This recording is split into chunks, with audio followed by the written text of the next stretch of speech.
Hey everybody, Alejandro here of Club Car Wash, T69 Nina. The moment has come.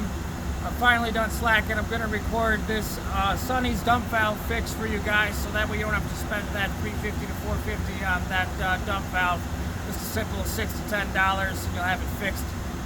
Depending on how you do it, will depend on if it's going to last you years or a lifetime, but it's definitely going to last you a long time. Follow me. Alright, so we stepped outside just so you can hear me talk a little bit, and we can pan through everything that you're going to need for this dump valve fix. You're going to want this dump valve fix to last forever. You're going to want to use stainless steel. Stainless steel is going to be a little bit more pricey, and you are going to burn through drill bits trying to drill into it because you're going to need to do that. But if you do decide to do that, make sure you get carbide drill bits. Carbide drill bits are the only thing that's going to work through that stainless steel. Diamond plated blade to the saw. You're going to have to cut it.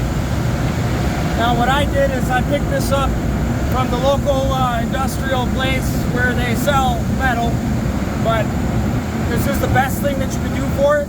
It's 3 inches wide, and the cut that I'm going to make is 5 inches long.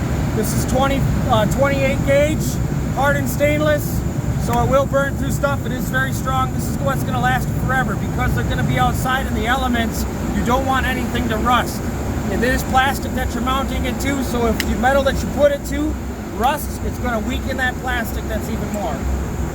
Go ahead, Jake, kind of pan over here so they can see everything that they're going to need. Your drill with your drill bit. You're going to need a screwdriver bit here to remove these Sonny's vac. That's what these screws go in here. And these are all the Sonny's parts for the dump valve.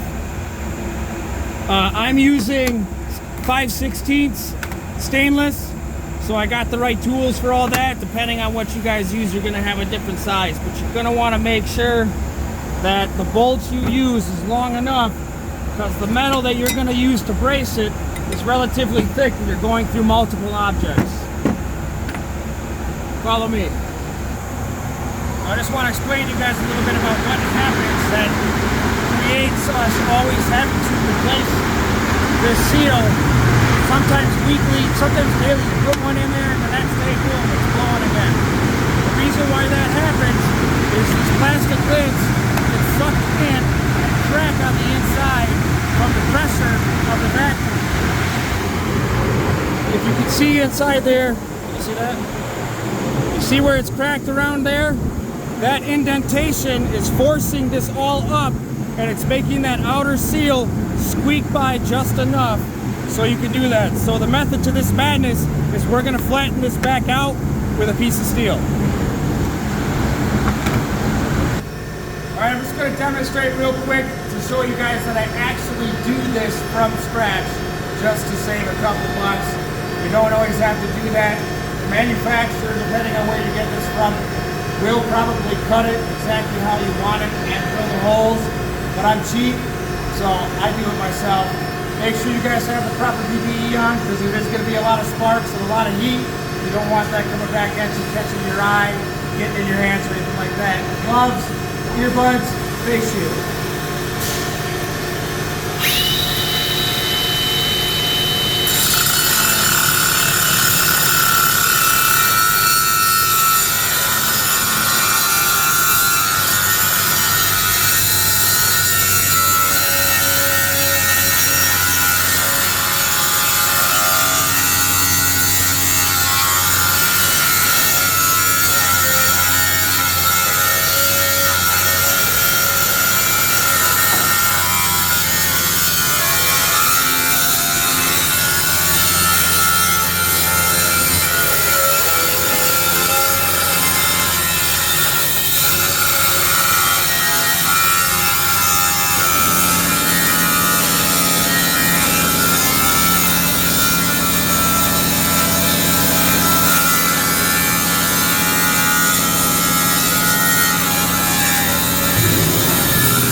biggest indicator that your top or your dump valve here is probably bad is it indents really hard. You'll be walking by it, you can see the indentation really hard. That means it's sucked in too hard.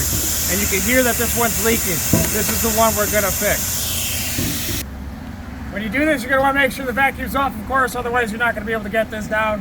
Pretty simple, but obviously, there's always gonna be a little bit of rubbish in there, so make sure you bring your trash can up, dump that out so it's not all over the ground.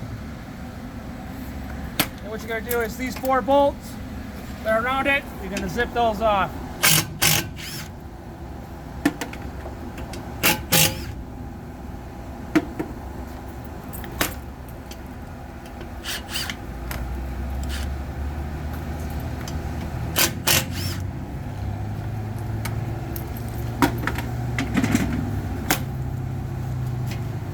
There it is.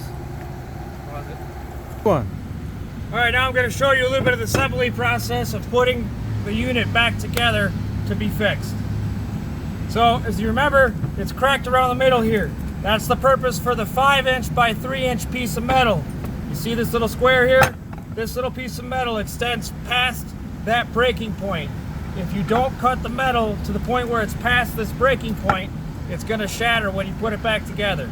So make sure you do this by a minimum of 5" by 3" wide with a center hole drill.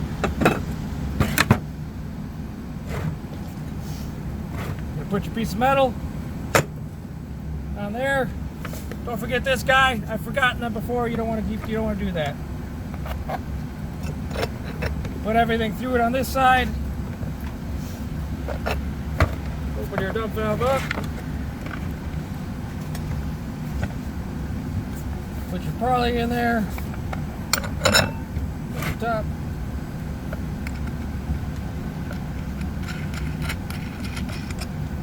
Now, as you can see, because the top is so bowed, it's actually got quite a bit of gap between here where this sits. That's where your seals always break. Can you see that space? You're going to seal what this little piece of metal does in just a minute. So here, I'll put it this way so you guys can see it come back together.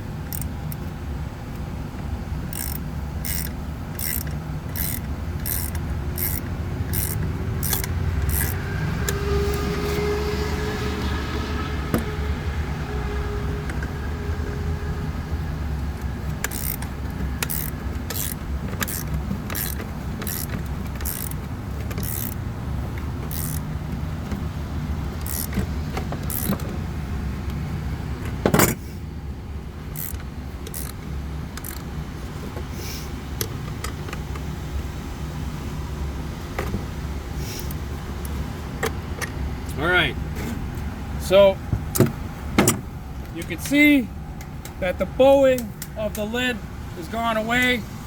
We got the seal flat, everything's in there. Now we're going to put this back together. One of the things that you want to make sure is that you're using the good silicone. Don't buy the cheap stuff or it's not going to work. This is the Supreme Silicone GE brand. There's some other ones that you could use. But as you can see, freeze, sunproof, all weather temperatures, dries quick. That's what you want. You don't want to be waiting on this stuff forever.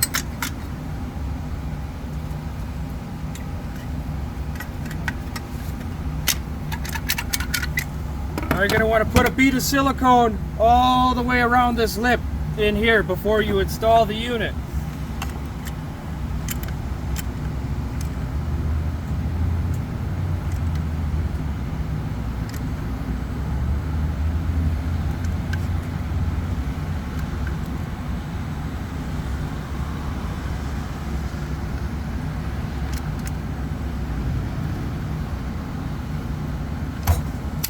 Doesn't really matter how good it looks because you're going to take your finger here in a minute.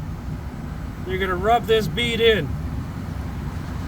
That way make sure it covers that whole lip surface.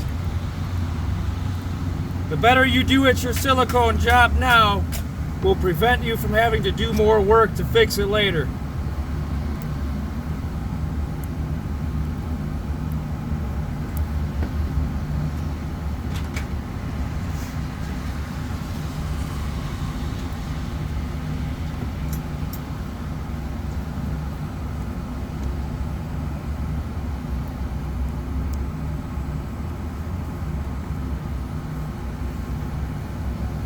right, you see that? Nice, all the way through.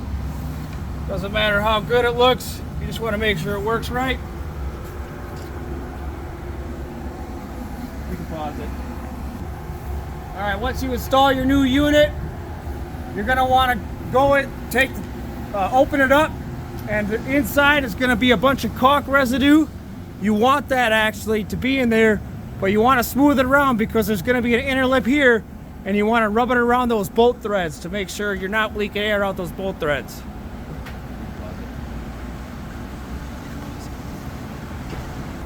All right, once you got all that wiped down in there, then you can go ahead and close this back up. And you'll see I put a bead of silicone all the way around the top. You're just gonna take your fingers and you're gonna rub that bead of silicone in, make sure there's no air holes.